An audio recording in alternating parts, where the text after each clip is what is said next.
Venimos y nos metemos en la segunda hora de este streaming y lo tenemos a Gustavo Postiglione, que es director, productor, guionista de cine, televisión y teatro, docente en la carrera de comunicación social de la UNR y realizó estudios cinematográficos en el legendario Cine Arteón. Gustavo, gracias por venir, gracias por el No, tiempo. gracias a ustedes por invitarme. Tenemos a pantalla partida también a Virginia Maciel, que nos va a acompañar haciendo sus primeras armas en comunicación. Pero no, alguien que sabe de cine también y me gusta que charlemos. Trabajando y mucho, Gustavo. Sí, sí, por suerte trabajando mucho, aunque no hay plata por ningún lado. Pero sí, sí, trabajando así, bastantes cosas, produciendo.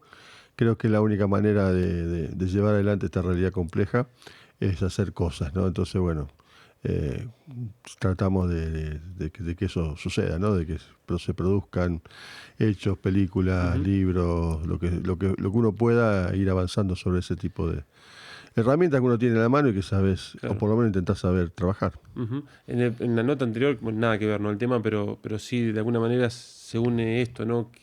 ¿Cuál es la consideración del gobierno nacional para cosas tan sensibles y tan importantes como bueno, la cultura, por ejemplo, y el aporte al cine y al desarrollo de la industria cinematográfica?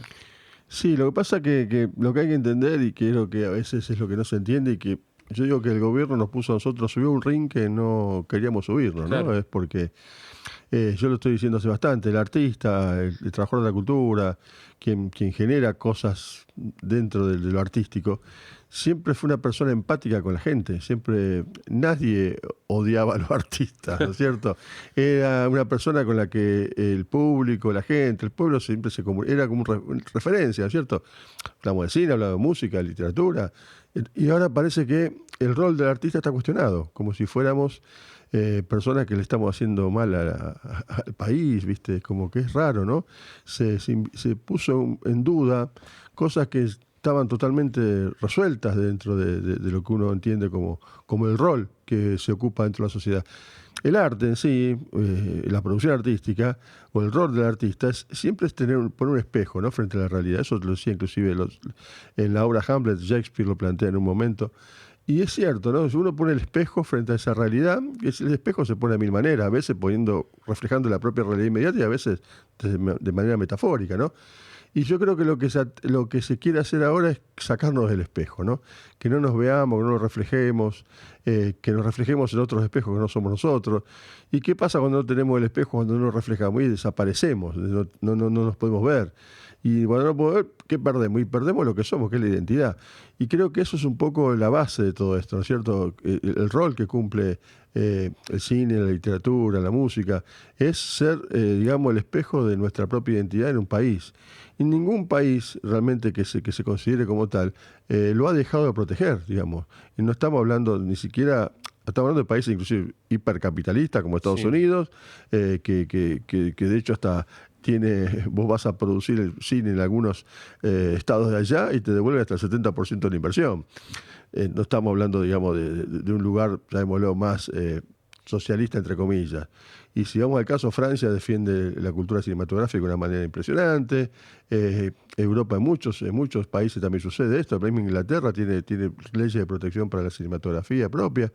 Es algo que se entiende que es necesario, ¿no es cierto? No es un gasto, no es que aparte le estamos sacando plata a otros, como se dice, sino que los fondos que genera, en el caso del audiovisual, el cine, son propios del mismo cine. Entonces, también hay que entender eso, que por un lado está la identidad y por otro lado también está el trabajo. Porque que esto también es importante saberlo, porque a veces se discuten cosas que no son ciertas. Por cada peso que se invierte en una película, por ejemplo, supongamos en Rosario, se generan 5 pesos más. Es decir, yo hice una película de 100 millones de pesos y entre que la filmé y que la estrené, quedaron en la ciudad 500 millones. Claro. No porque que hayan quedado para el cine, sino por todas las actividades colaterales, Ujú. desde el transporte, el catering, el hospedaje, cuestiones que tienen que ver con carpintería, con mil cosas que están alrededor del cine y que generan trabajo en otras ramas. Y eso es importantísimo también, ¿no es cierto? Y creo que eso es una de las cosas que a veces no se entiende y por qué es importante el trabajo, ¿no es cierto?, en este área, como el trabajo en cualquier otro lugar, ¿no? Pero bueno, ahí estamos en una lucha en donde tenemos que demostrar que nuestro trabajo tiene sentido. Sí, aparte, no sé si no contradictorio, al contrario, abonando lo que vos decís. Por un lado, se enfrenta o se sube al ring a la cultura, en esta batalla cultural, vamos a poner entre comillas, pero por otro lado, el mismo presidente lanza en X, en Twitter, ex Twitter, una serie, una docuserie de su vida o de su trayectoria para llegar al gobierno. Digo, hay algo también de perverso ahí porque entienden de que es una gran herramienta el cine y que lo ha sido a lo largo de la historia, ¿no? Pero la propaganda a través del audiovisual es algo que lo han utilizado desde todos lugares, ¿no? Sí, El nazismo mismo lo ha entendido muy bien. Tuvo a Leni Riefenstahl, que fue una gran directora de cine que trabajó para Hitler, que ha hecho películas muy elaboradas de propaganda para el nazismo y que hasta es considerada una gran directora por mucho, ¿no? Pero más allá de su ideología nazi, obviamente que es totalmente cuestionable, digo, pero lo entendieron desde el nazismo, lo entiende Estados Unidos con Hollywood. Hollywood, de alguna manera, en muchos aspectos, siempre es una maquinaria de producción en donde siempre se pone en juego, digamos, lo que significa, su concepción de Estado, de país, del capital, etcétera, etcétera, y lo ha hecho siempre, digamos. Muchas cinematografías nacionales abonan su concepción, digamos, política o filosófica a través del cine. Y de hecho, ese cuestionamiento que este gobierno hace supuestamente de que muchos cineastas o muchas personas que producen cine lo hacen en términos políticos en contra de lo que piensa el gobierno nacional, se da de bruces con esto que bien que vos decís, en donde él hace una película netamente militante, claro. que todavía no existe una película militante en contra de Milei, Ujú. pero sí existe una película militante a favor de Milei, Sí, ¿no? sí, sí. Entonces también es contradictorio esto, ¿no? Pero bueno, yo creo que tiene que ver un poco también con esta realidad que vimos, que tiene mucho de distopía, ¿no? Ujú. ¿En qué mundo uno piensa que los jubilados, los docentes o los artistas son los malos de la película? Claro. Ahora, a pesar de, digo, porque va contra el arte, cierra el Inca, ¿notás o ves de que se empieza a dividir el agua? Como que hay algunos actores o directores vinculados a la industria audiovisual que dicen, no, bueno, pero lo banco a mi ley. Mira, qué sé yo, seguramente los hay, ¿no? Porque lo votó tanta gente que tiene que haber gente en todos lados Sí, pero una que cosa es lo... votar, otra cosa es Sí, sí, decir, apoyo las políticas que van en contra de lo que yo siento, ¿no? bueno, hay actores como que yo, como Francella, que lo han bancado, como Brandoni, que lo han bancado, como Mazzarello, que lo han bancado, o con el propio Casero también, que lo han bancado. Hay actores famosos, digo yo. Después también tiene que haber otros actores que no sean tan famosos que pueden pensar así. Hay gente que se está muriendo de hambre que lo está bancando igual, digamos. Entonces Ujú. hay algo contradictorio en eso. Dentro de la dirección, de los directores, digamos, yo no conozco mucho, seguramente los debe haber, no se hace público esto. Claro. Eh, el tema es, por ejemplo, el Inca no cerró. El Inca sigue manejando los mismos fondos que manejaba antes. Lo que está pasando con el Inca ahora, o lo que se intenta hacer, es que esos fondos que antes se dividían de una manera quizás un poco más proporcional al distinto tipo de producciones que había, es decir, tanto las películas de alto presupuesto como la de mediano como la de pequeño presupuesto, hoy se intenta trabajar sobre la idea de que hay que bancar las películas exitosas. Ujú. Y dentro de ese esquema, bueno, esa es la idea. Entonces ya cuando planteas eso o planteas películas exitosas o que tengan cierto rédito económico, estás cercenando una parte importante del cine argentino que tiende a lo mejor a producir otro tipo de películas.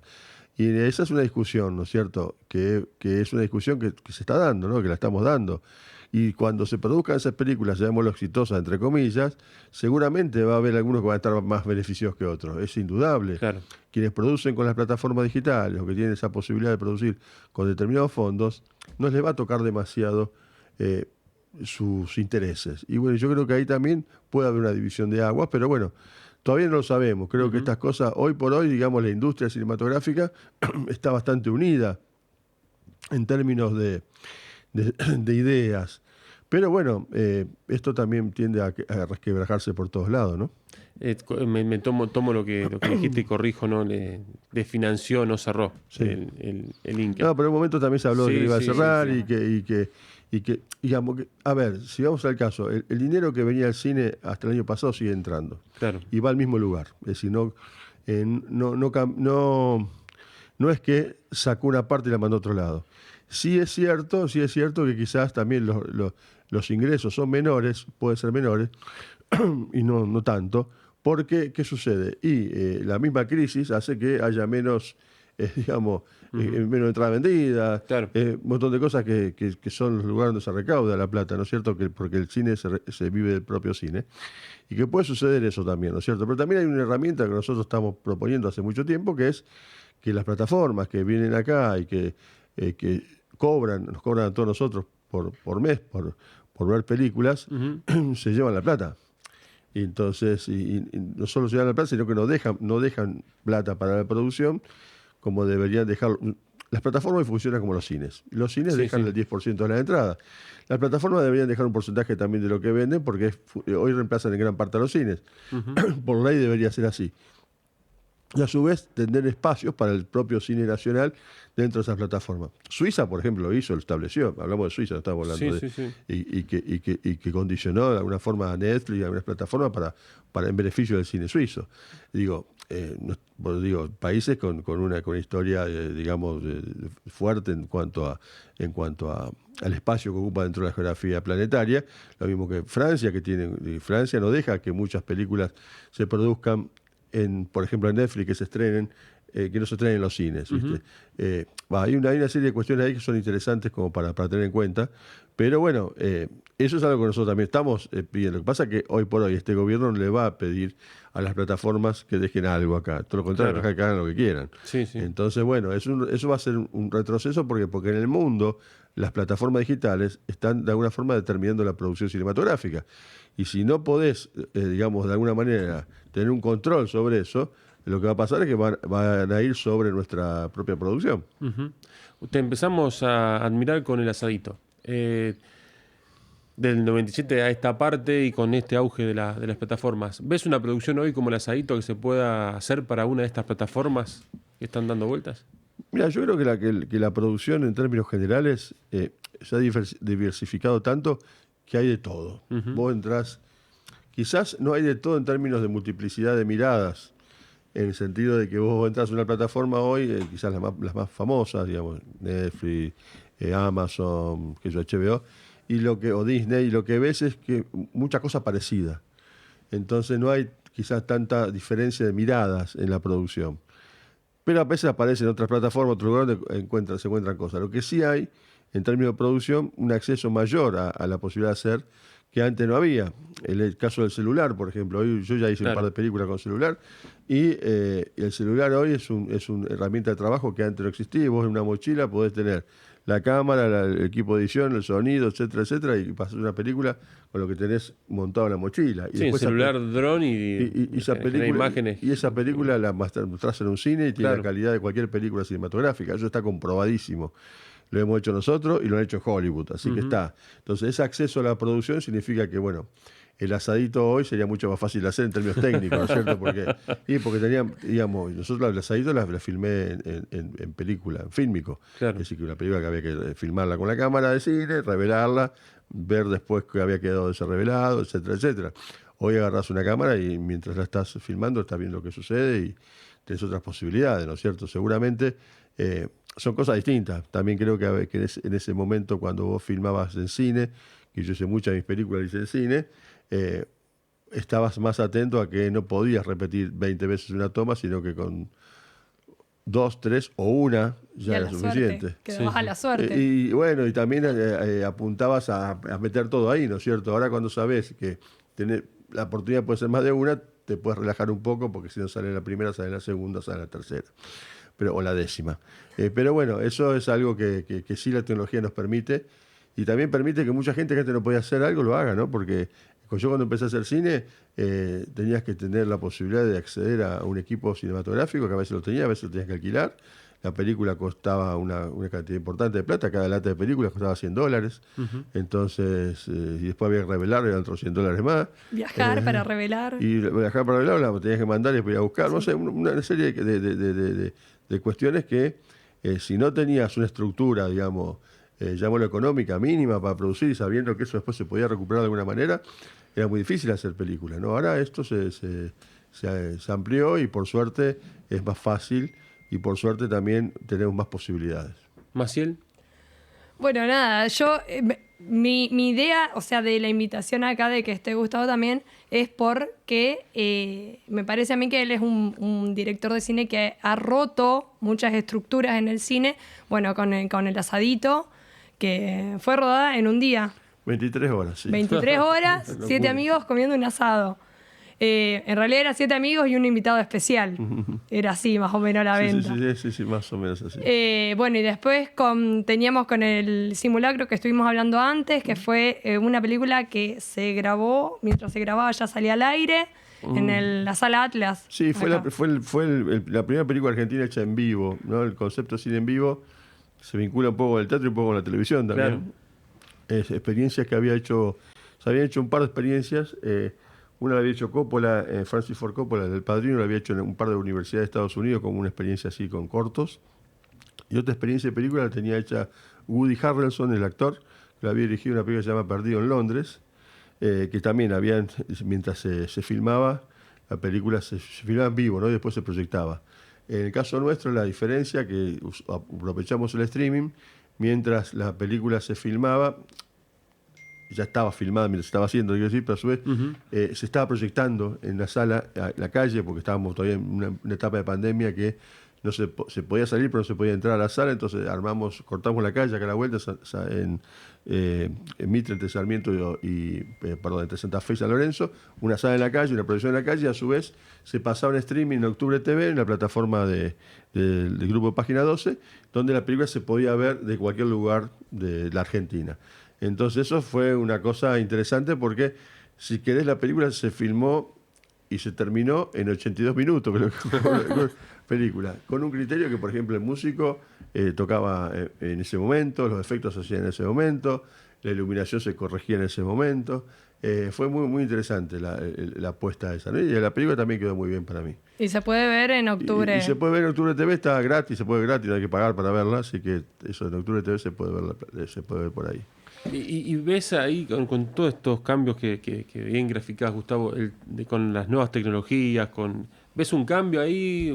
Yo siempre digo, bueno, que el streaming es la democratización de la radio, ¿no? Porque antes vos tenías 3 radios, 4 radios y si no podías entrar ahí es como que nada. Y ahora vos, es como que abrís un kiosquito, antes era un mega super, ahora abrís un kiosco y bueno, tenés tu clientela.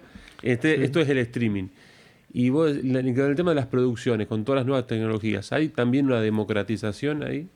Yo creo que está la democratización, pero lo que sucede es un poco lo que estás hablando, ¿no es cierto? Vos podés tener digamos, antes necesitabas una productora grande para hacer una película, con un grupo de gente amiga, conocida, podés hacer tu película. El mayor problema a veces es este tema de la difusión, ¿no es cierto? Claro. Vos quizás el día a día del streaming te lleva a que en algún momento el público está y lo tenés. Las películas llevan un tiempo de producción y quizás ese día a día que podés tener en la radio streaming, lo podés ir solventando con ese laburo diario. La película, por los propios costos que lleva, es muy difícil, digamos, después que uno pueda recuperar las inversiones que hace. Entonces la película que uno hace de esa manera, de forma mucho más independiente, como he hecho yo varias, sabés que lo estás haciendo por el amor propio que tenés por las cosas y no tanto porque eso te genere un laburo. Entonces todavía eso, creo que estamos en una instancia en donde en algunos casos se puede, en otros casos no se puede. Creo que que el tema, el caso que decía antes de la plataforma, ¿no? La posibilidad de que las plataformas también aporten a la producción, que signifique que vos puedas producir de esa manera más independiente, más austera, con menos recursos, con menos gente, y que de alguna forma también pueda ser una forma de vida, que es lo que también se apunta, ¿no? Vamos al caso del teatro independiente, ¿no? El teatro independiente, en la ciudad, que hay mucho y muy bueno, se sostiene ahí con, las salas pequeñas que se sostienen también en esta ciudad, pero que la recaudación depende de 60, 70 personas que van semana a semana a ver una obra, y que a su vez en esa repartija que uno puede hacer, digamos, de los recursos, y uno, digamos, necesita algo más para solventarse, ¿no es cierto?, para el día a día.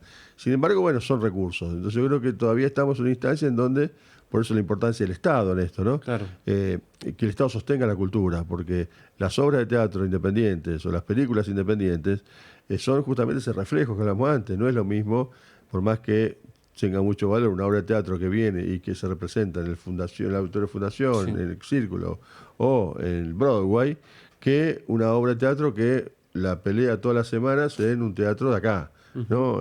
Cualquiera, en la Orilla Infinita, en La Manzana, Espacio Bravo, donde sea, lugares donde hay obras muy buenas, donde de golpe, bueno, trabajan un montón de gente, pero que no tienen la producción que tiene otro tipo de recursos, digamos, teatrales que tampoco viven en la ciudad. Entonces yo creo que ahí es importante empezar también por parte del espectador y del público rosarino, ¿no? Que se acerque más también a ese tipo de cosas, porque son como que se acercan y pueden estar escuchando o viendo este programa, también que lo hagan con lo propio, ¿no? De la ciudad.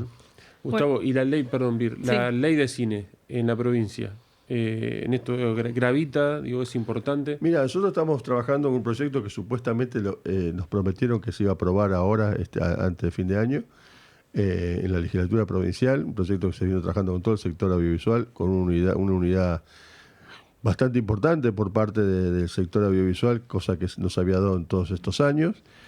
Una ley que supone, si esa ley se aprueba ahora, podremos suponer que quizás a partir del año que viene o el tiempo que sea mientras se reglamente, ya vamos a poder generar una cantidad de trabajo en la provincia que va a cambiar mucho la realidad audiovisual santafesina. Porque se van a poder producir una cantidad de películas, que esa cantidad de películas van a poder tener una cantidad de actores, técnicos, directores diversos, series también de televisión están previstas, y eso significaría también no estar dependiendo tanto del INCA, ¿no? El Instituto de Cine Nacional, porque podemos tener cierta independencia Claro. y poder completar quizás la cosa. De una parte te la puede traer el INCA, otra parte la puede traer Santa Fe. No tener que arriesgar a veces, como yo he hecho varias veces, de poner mi casa de garantía para hacer una película, con los riesgos que eso puede significar, y más de una vez estuve a punto de tratar de perderla, pero a lo que voy es que este tipo de cuestiones, si se da el caso de la ley, y que espero que suceda, porque al menos tenemos tanto los legisladores como de la provincia, nos dijeron que la ley va a salir. Santa Fe es una de las pocas provincias que no tiene ley de cine, gran parte de las provincias argentinas lo tienen, y están generando producciones propias que también tienen esa ventaja, ¿no? De generar producción en el lugar con trabajo del lugar. Inclusive nosotros podríamos también empezar a generar coproducciones con Córdoba, con Entre Ríos, con Mendoza, con Tucumán, no sé, con provincias que tengan ya una ley de cine que también nos permitiría abrir, digamos, el laburo de una manera distinta. Pero hasta que no tengamos la ley, esas cosas son difíciles. De hecho, Córdoba la tiene, Entre Ríos la tiene, son dos provincias que están una al lado de otra, la tenemos una al lado de la otra. Lo tienen Misiones, lo tiene Mendoza, digamos, muchas provincias ya lo tienen. Vir. No, era volviendo un poco al tema de la producción. Hay muchas de tus películas como que tienen mucha producción, como Días de Mayo, como Romeo y Ofelia, que armaron toda una ciudad abajo de la Sala Labardén. Entonces, bueno, hablar un poquito más de lo que es Singapur, que se estrena hoy en el Festival de Cine Latinoamericano. Ver qué trae esta producción nueva. Mira, yo lo que he hecho en todos estos años es justamente eso. He ido de producción a lo mejor más grandes. Bueno, nombraste Días de Mayo, que fue una producción de una de las más grandes que hice, porque reconstruimos el año 69, ¿no? Acá con lo que fue el Rosariazo, una movilización de gente, muchos extras, movilizaciones, disparos, caballos corriendo Bombas. gente, bombas, sí, quemamos ómnibus, digamos, cosas que habitualmente son más difíciles de hacer, pero que se pudieron hacer, y la verdad que la película a mí me Y se gusta hicieron mucho. acá, en Rosario. Se hizo todo acá, y la verdad que la película está linda, muy linda, me gustó mucho cómo quedó, y bueno, es una película que bueno, llevó sus cosas, y que de hecho es una producción, llamémoslo, grande, dentro del esquema nuestro. Quizá a lo mejor si uno se pone a pensar en Buenos Aires, no sé si era tan grande, pero es una producción importante. El año pasado filmé una película que se llama Romeo y Ofelia, donde también se recreó con una especie de ciudad bajo el subsuelo de la Sala Labardén, una película que se va a estrenar el año que viene, también con apoyo del INCA, el Instituto de Cine, y que una película hecha con una producción importante desde esa perspectiva, ¿no? Toda escenografía digamos, construida al viejo estilo de los estudios, pero con una impronta muy, muy moderna, con actores de Buenos Aires, actores de Rosario, y después películas más, llamémoslo, independientes o más, si quieres, experimentales, como es el caso de Singapur, que estrenamos hoy como película de apertura del Festival Latinoamericano de Cine de Rosario, que es una película que yo vengo haciendo hace muchos años con Julieta Cardinali. Que a su vez eso, ¿no? Uno consigue a veces que actores o actrices que están en instancias de laburo mucho más, llamémoslo, industriales, por decirlo de alguna manera, se sumen a proyectos que son más locos, si uno quiere, ¿no? Habíamos hecho con Julieta uno de los capítulos de la película sobre los cuentos de Fontana Rosa, que se filmó acá, que fuimos 6 directores. Yo filmé con ella y con Gastón Pauls y con Jean-Pierre Noël. Y en ese juego, digamos, a ver si te animás a hacer esto, no te animás a hacer esto, le tiré la idea de por qué no hacemos una película de determinada característica, donde era casi toda la voz en off, era solamente ella, con una cámara que yo me había comprado, que era una cámara como si volara, como una especie de dron manual. Y se prendió. Y de golpe, bueno, fue un desafío, se metió en un proyecto que se llama Singapur. Quizás ese nombre tiene que ver con el hecho de que no puede ser, es algo tan extraño, tan lejano a Singapur como lo que estábamos tratando de hacer. Y que bueno, fue probar cosas que a lo mejor uno no probaría en una película más industrial, con cuestiones de lo actoral, cuestiones del relato, de las rupturas quizás narrativas, que a lo mejor en otra instancia no haría. Una película que no tiene hecha entre nosotros, digamos, no es que tuvo apoyo de nada, digamos, sí, que a lo mejor nos dio una mano un momento a la provincia, la municipalidad en detalle, ¿no es cierto? ¿Viste? Conseguir un hotel, un día, o un par de pesos, digamos, para cosas mínimas, pero no con respecto a la producción, sino que la hicimos de una manera muy, muy, muy independiente, muy marginal, si se quiere, pero que a mí me gusta mucho cómo quedó. Entonces, es una película que está en otra sintonía, y yo, mientras tengo esta película en esta sintonía, que es Singapur, y tengo Romeo y Ofelia, digamos, es como que son dos cosas distintas, pero también significa que el cine se puede hacer de muchos lugares diferentes. Gustavo, y esa independencia uno la tiene que tratar de sostener y permanecer, ¿no? Perdóname, te interrumpo. Sí. ¿Dónde la rodaste?